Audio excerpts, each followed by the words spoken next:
My cabinet colleagues, excellencies and distinguished guests, ladies and gentlemen. This year marks Singapore's 60th year of independence. Back in 1965, few believed that we would make it. We were a small city-state with no natural resources, no hinterland, no means of defense. The odds were stacked against us. But step by step, we defied expectations. We overcame challenges and built the Singapore today as a vibrant, modern, and globally respected nation. So this SG 60 years is really a time for us to reflect, to look back on how far we have come, and importantly, to look ahead and chart the way forward in a rapidly changing world. To understand our journey, we must first understand the global environment in which our nation was forged. Singapore's success did not happen in a vacuum. For much of the past 60 years, we thrived in a post-World War II rules-based international order, one that was shaped and underwritten by American leadership. After the Second World War, the U.S. took an extraordinary approach for a victorious power. It supported decolonization, paving the way for the independence of many nations in Africa and Asia. It helped to rebuild the economies of its defeated enemies, Germany and Japan, and it launched the Marshall Plan to help Western Europe get back on its feet. It established global institutions like the United Nations, the IMF and the World Bank, and GATT, and later on the WTO. It championed free trade and open markets. All this promoted an international system of rules and norms that enabled global cooperation. It created space for smaller nations like Singapore to participate meaningfully in world affairs and to benefit from global trade and development. America pursued these efforts out of its own enlightened self-interest. Because having been dragged into 2 world wars, it was determined to prevent another global conflict. And it believed that applying its power to uphold such a global order, it could foster peace and prosperity, not just for the world, but also for itself. During the Cold War, the U.S. took decisive steps to stem the tide of communism. Its intervention in Vietnam gave Southeast Asia and Singapore the time and space we needed to develop and grow. The Vietnam War remains controversial, and so what we say about it may not be universally accepted, even in America itself. But Singapore is profoundly grateful for the tremendous sacrifices the U.S. made intervening in Indochina at that time. Then, when the Soviet Union collapsed in 1991, the U.S. stood alone as a sole superpower. Its leadership and security umbrella maintained peace and stability in Asia and created an environment in which countries like Singapore could flourish and thrive. Of course, things were not perfect. From time to time, America was criticized for double standards and inconsistency. But by and large, it remained a force for stability and a force for good. It is in this international context that Singapore took flight. Back in 1972, Mr. Rajaratnam envisioned Singapore as a global city, one that would, quote, draw sustenance not only from the region but also from the international economic system. This vision flourished because of the global environment of cooperation, rules, and stability, and because Singapore chose to plug into this global system. Today, very unfortunately, this international order is fraying. The conditions that sustain it no longer hold. Within America, support for global engagement has declined. Many Americans feel left behind by globalization. Their communities have suffered job losses, stagnant wages, and social dislocation. There is a growing sense that other countries are benefiting disproportionately from America's security umbrella and access to its markets while contributing little in return. The long and costly wars in Afghanistan and Iraq after 9/11 have deepened public wariness towards foreign entanglements, and the shocks from the global financial crisis of 2008 and the COVID pandemic have caused further disruptions and dislocations. So there is now a strong and growing impulse within America to turn inward, to focus on its own domestic priorities and to scale back costly overseas commitments. This shift is evident under the current American administration. The U.S. Secretary of State Marco Rubio himself highlighted that the unique role of the U.S. was an, quote, anomaly and a product of the end of the Cold War. It was an anomaly and a product of the end of the Cold War. But this sentiment is not limited to one party alone. It reflects deeper structural changes in American society, that the U.S. can no longer afford to lead the world in resolving every problem, and it now needs to cut back on what it does abroad. So this may not just be a temporary change in policy. This could reflect the new normal in the U.S. for some time to come. At the same time, China has emerged as a near-peer competitor of the U.S. China has benefited immensely from this U.S.-led order, and today a new generation of Chinese, raised in an era of rapid growth and national revival, believe that the East is rising and the West is declining.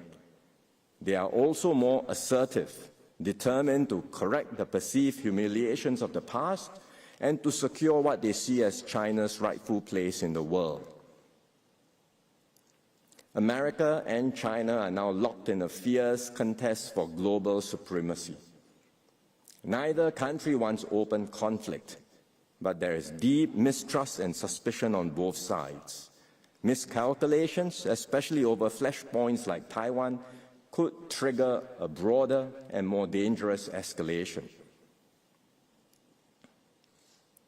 Both powers claim they do not wish to force countries to choose sides. But in reality, each seeks to draw others closer into their respective orbits. This rivalry is already reshaping our world and will continue to define the geopolitical landscape for years to come. So we are in the midst of a messy transition globally. To what? Nobody can tell. America is stepping back from its traditional role as the guarantor of order and the world's policeman. But neither China nor any other country is willing or able to fill the vacuum. So nations are turning inward, prioritizing their own narrow interests. The once rising tide of global cooperation that defined the past decades is giving way to one of growing competition and distrust. And as a result, the world is becoming more fragmented and disorderly. Amidst these geopolitical realities, countries everywhere are re-examining their strategic assumptions and recalibrating their policies. In Europe, many were surprised by America's ambiguity on security guarantees for Ukraine and NATO and its uneven treatment of allies and partners. There is palpable anxiety over over-reliance on US military support, and European countries are fundamentally rethinking their defense postures. France has raised the idea of extending its nuclear umbrella to other European partners, for example. Poland has expressed interest in acquiring access to nuclear weapons, and Germany's Bundestag has voted to exempt defense spending from its fiscal rules. These are not minor shifts. They reflect a deeper and more fundamental realization in Europe that the post-Cold War peace dividend is over, and Europe must now reinvest in its own defense and resilience. In Asia, these developments are being watched just as closely. The former Japanese Prime Minister Fumio Kishida once warned that Ukraine today may be East Asia tomorrow. That warning carries greater weight and urgency today. The abrupt recalibration in American support for Europe has prompted Asian countries to question the durability of America's commitment to the region.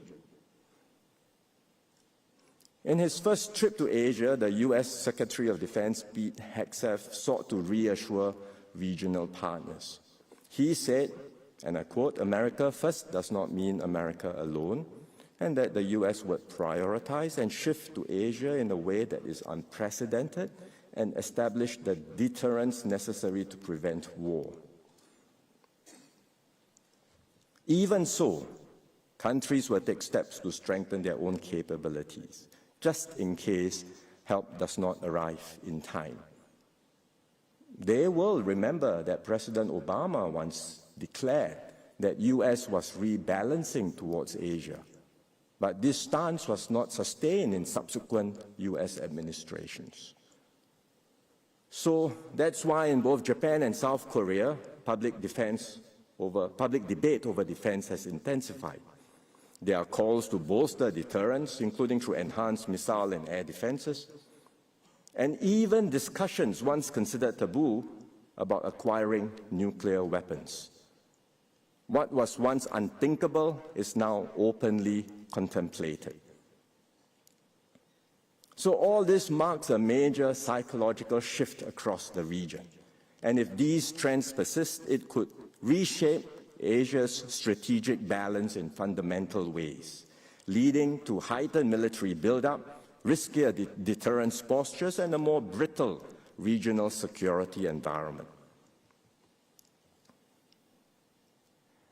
Alongside growing geopolitical unease, we are seeing growing turbulence in the international economic system.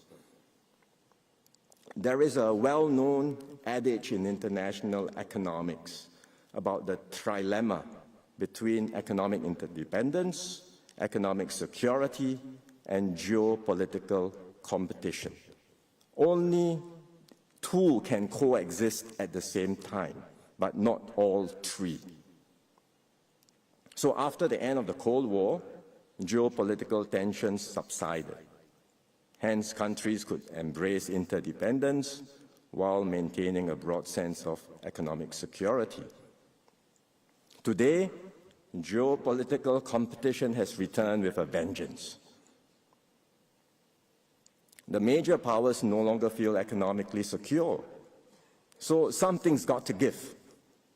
And where economic interdependence was once seen as a virtue, it is now seen as a vulnerability.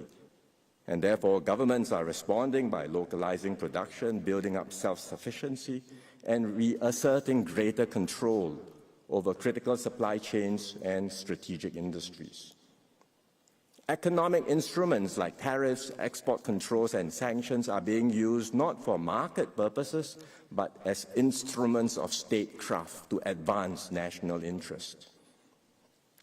These trends are not new, but they have reached a new intensity with the latest U.S. tariff moves. The U.S. has since postponed most of its reciprocal tariffs, but there is little comfort in this, because the current baseline tariff rates are still much higher than what they used to be, and the changes have already caused great uncertainty for businesses everywhere. No company can comfortably plan long-term investments while knowing that the tariff rates could be changed at a moment's notice. Moreover, the U.S. and China are entering a full-blown tariff trade war. The U.S. tariffs on Chinese goods are now 145%, and China has responded, as all of you know, with tariffs on U.S. goods at 125% and vowed to fight to the end. At these rates, trading between the two countries will just grind to a halt, and the pain will be felt not just by them, but by countries everywhere. For now, neither side wants to back down. There are no obvious off-ramps, no easy paths to de-escalate. and the deterioration of trade ties will accelerate the decoupling of the two economies. What we are witnessing is the remaking of the global economy not as one integrated system, but increasingly as bifurcated ecosystems centered around America and China. And as economic ties fray, other aspects of the US-China relationship will come under greater strain. Trust will erode further. Tensions will rise across multiple domains. I've just shared what I think is sobering but a realistic assessment of our concerns happening globally. For a small, open economy like Singapore, these global developments are deeply worrying. Our prosperity has depended on a stable, rules-based global order and the free flow of trade, capital, people, and ideas. As the old order frays, a new one will eventually emerge. It is likely to be more multipolar, less coordinated, and more contested. It will not be shaped by the grand designs of a single superpower, nor by a harmonious concord of all the major powers, but more by the actions and choices of many different players. And despite our limitations as a small state, we cannot afford to be a passive bystander in this evolving landscape. Instead, we must respond with agility and resolve and actively shape our own destiny. And Singapore today is not without agency. We are better resourced, more capable, more connected than we were in 1965. We have forged strong friendships around the world. The Singapore brand is well regarded, and we enjoy a deep reservoir of international goodwill. More importantly, we are not alone. There are many like-minded countries that share our commitment to an open, stable, and rules-based global system. So we can and we will deepen and expand our networks with them. And together, we can preserve the multilateral frameworks that matter and lay the groundwork now for a more stable global order that can emerge in the years ahead. And it's with that in mind that we will move forward on three key thrusts. First, we will contribute actively to the stewardship of the global commons. Because many of the world's most pressing challenges, from AI governance and climate change to future pandemics, require more global cooperation, not less. And when we say we support international law and multilateralism, we are not just hoping for the best. We are actively working to make things happen. We understand that our interests as a small state are best protected when rules apply equally to all, and we take concrete steps to uphold these rules. So Singapore has consistently played a constructive role in multilateral forums, not by grandstanding, but by building consensus and finding solutions. Most recently, our ambassador, Rina Lee, led the successful UN negotiations on the High Seas Treaty on Biodiversity, a landmark agreement that strengthens global governance over marine areas beyond national jurisdiction. It's a remarkable achievement, and it shows that despite a fraught geopolitical environment, it is still possible for the world to come together to find consensus. We have nominated Rina as a candidate to serve as a judge at the International Court of Justice. It's a reflection of our continued commitment to the rule of law in international affairs. Singapore can also serve as an incubator for practical ideas and initiatives. For example, during the COVID pandemic, we founded and co-chaired the Friends of COVID-19 Vaccines Global Access, or COVAX, facility to promote vaccine multilateralism. More recently, we launched the Financing Asia's Transition Partnership, or FAST-P. This is a blended finance platform aimed at mobilizing private capital to support Asia's decarbonization. Given our developmental journey, we can also do more to support other countries' development by sharing our experience. Our approach is centered on supporting human capital development, which we believe is the fundamental ingredient for any country's success. And we do this through curated training programs and study visits to build capacity and to catalyze change. And we have been able to make an impact. Since 1992, the Singapore Cooperation Program has benefited more than 155,000 officials from over 180 countries, territories, and intergovernmental organizations. We will do more in these challenging times, and that's why we have established a new development partnership unit in MFA to coordinate efforts across government agencies in Singapore, strengthen collaborations, and focus on areas where Singapore can make a meaningful impact.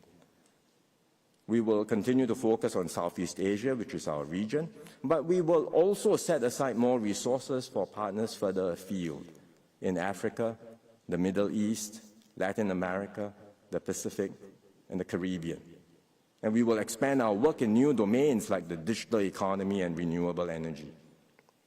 And through these efforts, we hope to be a responsible stakeholder that helps shape a more stable, resilient, and inclusive global environment. Second, we will champion deeper regional cohesion and integration.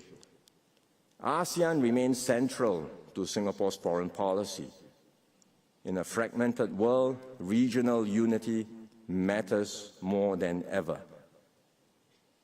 If ASEAN can stay cohesive and proactive, it will help all 10 members navigate geopolitical tensions and maintain our collective relevance.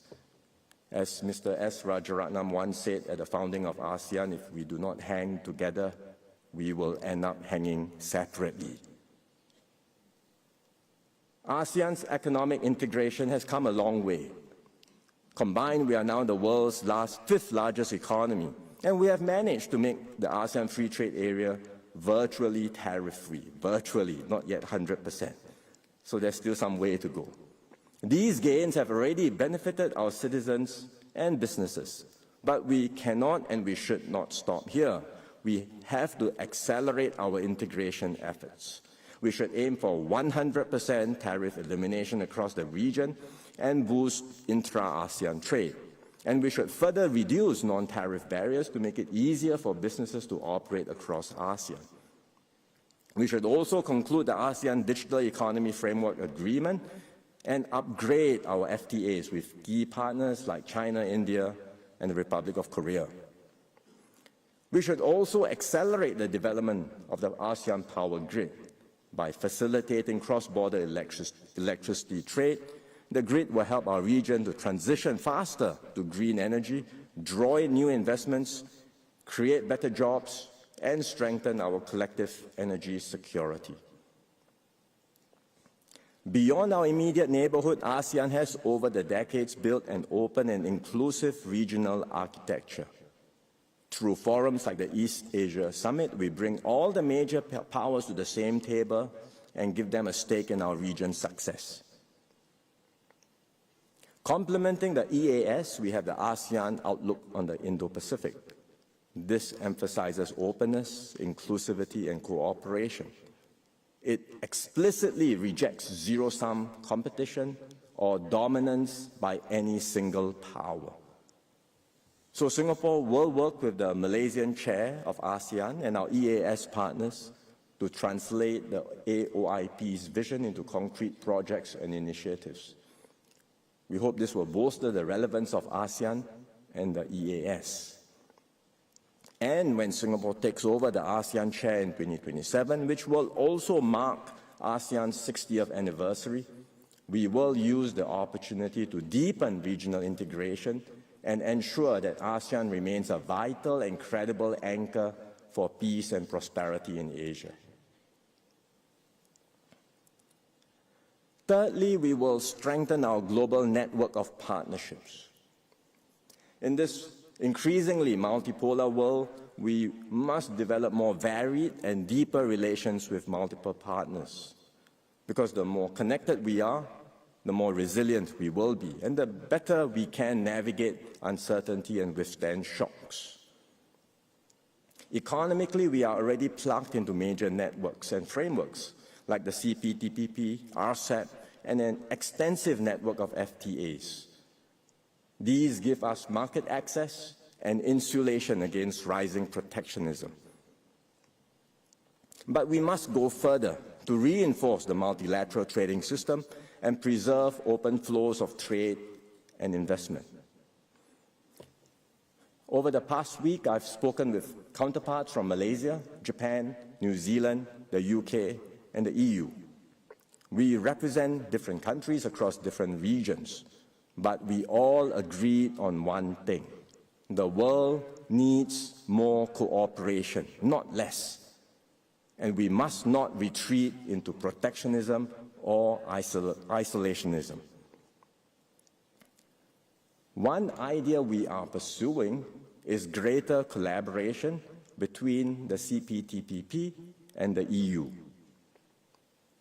The UK is already in the CPTPP, and there are several economies keen to join as members. The CPTPP and the EU combined represent around 30% of the world's GDP. A formal partnership between the two entities can facilitate trade and investment flows and help to uphold the key principles of the rules-based trading system.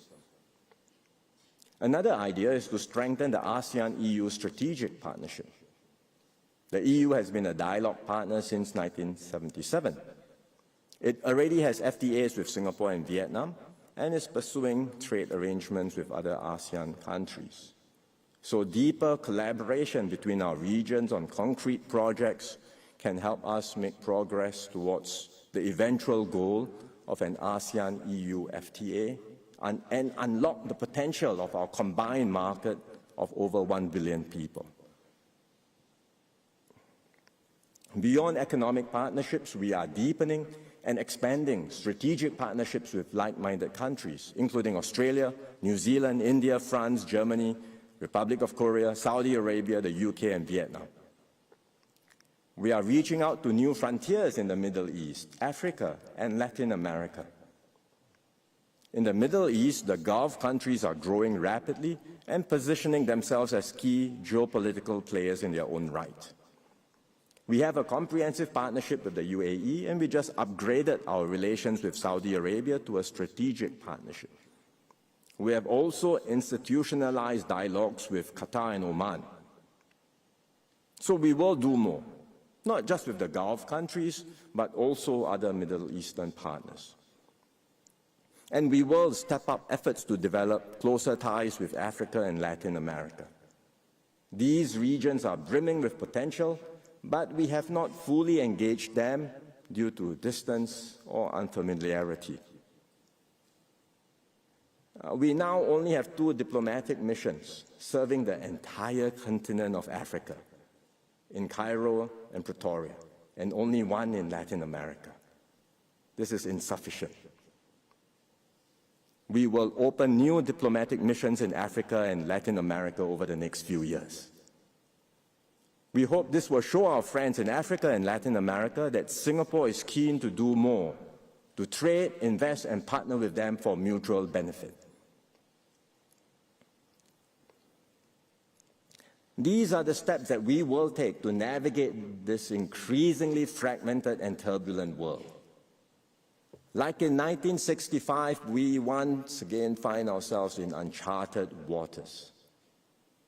We are still a small country with no natural resources, but we are no longer the Singapore of 6 decades ago. We have built deeper capabilities and become stronger and more resilient. We've found innovative ways to overcome our lack of critical resources, be it water, land, or energy. We've carefully built up our financial reserves, providing us with a vital cushion in times of crisis. And we've built up a strong and effective SAF and home team. Because from the outset, we recognize the importance of defense and homeland security. And unlike some places which scaled back conscription or cut back on defense spending, we consistently invested in these areas over the years and strengthened our institution of national service. Singaporeans know that if we are ever threatened, no one will come to our rescue. No one else will safeguard Singapore's interests or secure our future for us. We can only depend on ourselves. No doubt, Singaporeans today are also more well-traveled, more well-informed about the world. Many don't just want to know how Singapore will be affected by developments elsewhere. They also want to know how we are responding and why. Naturally, there will be differences in views and even strongly held opinions of how we should position ourselves internationally on global issues. In fact, it's a sign of a healthy and mature citizenship to have a diversity in views and opinions. But we must never let our diversity become a source of division. And in an increasingly fractious and polarized world, we must hold fast to what binds us together: a sense of mutual respect, shared purpose, and the conviction that what unites us is far stronger than anything that can divide us. Ultimately, Singapore's survival and success in this uncertain world will not rest only on the actions of its leaders or the efforts of our diplomats abroad, capable as they are, and we do have very capable diplomats. In the end, it depends on all of us as Singaporeans, our belief in our nation, and our shared sense of responsibility to protect our home and our fellow citizens. Singapore may be an island, but we cannot have an island mentality. We have to look out for one another. We have to strengthen our bonds of fellowship within our society and with others beyond our shores. This applies not just to us individually, but as a nation too. Even if other countries turn inward, we have to remain open. Open to ideas, open to partnerships, and open to opportunity. We have no choice, because that has always been Singapore's way. Not to retreat, but to reach out. Not to build barriers, but to build bridges. For centuries, Singapore has served as a safe harbor and a natural meeting point for cultures, commerce, and exchange. Be it as the maritime town of Temasek, or as a free trading entrepôt in the British Empire, or as today's sovereign global city-state. Before the advent of the steam engine, ships traversing the region were at the mercy of the monsoon winds, which brought rough seas, unpredictable weather, and unfavorable winds. Ships would often have to find safe harbor and wait for the winds to clear or to turn favorable before carrying on their journey. The monsoon patterns of maritime travel meant sailors, traders, and immigrants from China, India, and the Malay archipelago and the Middle East would then come to Singapore as a meeting point, as a hub, to meet, trade, and settle. Today, the monsoon winds are blowing again, but we do not need to cower, and we certainly will not capitulate. We cannot control the global currents, but we can chart our own course with courage, foresight, and skill. So Singapore will continue to be a safe harbor, a global emporium, and a trusted hub for all sides to engage. In so doing, we will ensure that our people can earn a good living and generate products, ideas, and contributions that bring value to ourselves and also to the world. So let us not fear, let us stay united and weather the storms ahead as one people. Let us continue to turn our vulnerabilities into strength, and let us stay true to the spirit that built this nation and ensure this little red dot continues to shine brightly as a beacon of hope, stability, and purpose on the world stage. Thank you very much.